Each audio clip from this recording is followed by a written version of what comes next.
ప్రజలకు సాయం చేసే విషయంలో మాజీ ముఖ్యమంత్రి శ్రీ వైఎస్ జగన్మోహన్ రెడ్డి గారి గురించి పిల్లికి కూడా ఎప్పుడు బిచ్చం వేయని తండ్రి కొడుకులు గౌరవనీయులు చంద్రబాబు నాయుడు గారు లోకేష్ గారు సన్నాయి నొక్కులు చూస్తుంటే అవ్వాలో ఎడవాలో అద్దకాని పరిస్థితి. 2 ఎకరాల నుంచి 2 లక్షల కోట్లకి పైగా సంపాదించుకున్న చంద్రబాబు నాయుడు గారి సుదీర్ఘ రాజకీయ జీవితంలో ఆయన ఎంత మందికి సహాయపడ్డారు అనేటువంటి ఒక విషయాన్ని ఒక్కసారి వివరిస్తే ప్రజలు కూడా తెలుసుకుంటారు. ప్లీజ్, వరద బాధితులకు గాని ఇప్పటి వరకు ప్రజలకి జగన్మోహన్ రెడ్డి గారు ఏం సాయం చేశారు అని మాట్లాడుతున్న సుడో మేధావులందరూ దయచేసి కనులు తెరిచి చూడండి, చెవులు రిక్కలు విరుచుకుని వినండి.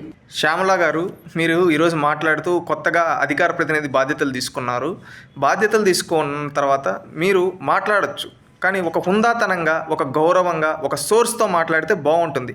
ఏదో మాట్లాడాలి కదా అని చెప్పి నోటికొచ్చినట్టు మాట్లాడితే ఆంధ్రప్రదేశ్ రాష్ట్ర ప్రజలు చూస్తూ ఉండరు శ్యామల గారు.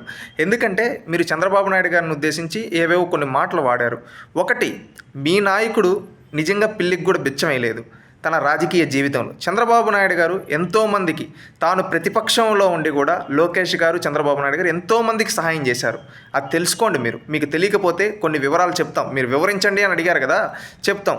మీ వల్ల, మీ నాయకుల వల్ల, మీ పార్టీ వల్ల అనేక మంది సామాన్యులు వేధింపబడితే వాళ్ళందరినీ దగ్గరకు తీసుకొని హక్కున చేర్చుకొని వాళ్ళకి ఆర్థికంగా ఎన్నో సహాయాలు చేశారు.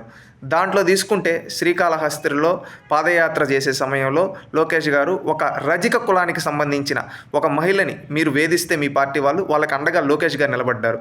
అదేవిధంగా కర్నూలు జిల్లాలో ఒక కుటుంబాన్ని, ఈ విధంగా ఎంతోమందిని మీరు చంపేసి వేస్తే వాళ్ళందరికీ చంద్రబాబు నాయుడు గారు, తెలుగుదేశం పార్టీ, నారా లోకేష్ గారు అండగా నిలబడి వాళ్ళ కుటుంబాలకి సహాయం చేశారు. అవి మాత్రమే కాకుండా 2012లో ఉత్తరాఖండ్లో వరదలు వచ్చినప్పుడు అక్కడ మన తెలుగు వాళ్ళు చిక్కుకుపోతే అక్కడ తాను ప్రతిపక్షంలో ఉండి కూడా సహాయం చేశాడు చంద్రబాబు నాయుడు గారు. అధికారంలో ఉండేటప్పుడు అయితే లెక్కలేనన్ని సహాయాలు చంద్రబాబు నాయుడు గారు చేయడం జరిగింది. ఎన్టీఆర్ ట్రస్ట్ ద్వారా ఎంతోమంది పేదవాళ్ళకి ఉచితంగా విద్య, వైద్య సేవలు అందిస్తూ ఉన్నారు చంద్రబాబు నాయుడు గారు. లోకేష్ గారి గురించి అయితే చెప్పాల్సిన అవసరం లేదు.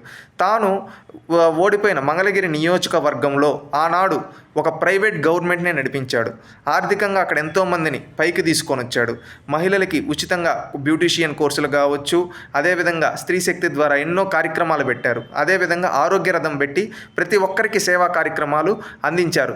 జగన్మోహన్ రెడ్డి గారు కుటుంబాన్ని 1978 నుంచి ఆదరిస్తున్న పులివెందుల నియోజకవర్గంలో జగన్మోహన్ రెడ్డి ఒక్కసారన్నా అలాంటివి చేశాడా? మిమ్మల్ని మేము సూటిగా అడుగుతూ ఉన్నాం, సమాధానం చెప్పండి.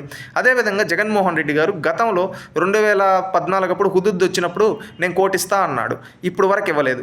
మొన్న కూడా కోటిస్తా అన్నాడు, ఇప్పుడు వరకు ఇవ్వలేదు. అంటే ఈ విధంగా ప్రజల దగ్గర నుంచి కోట్ల రూపాయలు జగన్మోహన్ రెడ్డి గారు దోచుకు తినేసి పేద ప్రజలకి ఒక్క రూపాయి కూడా విదిల్చలేదు. దీనికి సమాధానం చెప్పండి అమ్మా. శ్యామల గారు, నోటికి ఎదుస్తే అది మాట్లాడడం కాదు. లోకేష్ గారి గురించి, చంద్రబాబు నాయుడు గారి గురించి మళ్ళీ మీరు 2 ఎకరాల చంద్రబాబు 2 లక్షల కోట్లు అని అంటున్నావు కదా, ఇది మీరు చేసిన ఒక విష ప్రచారం.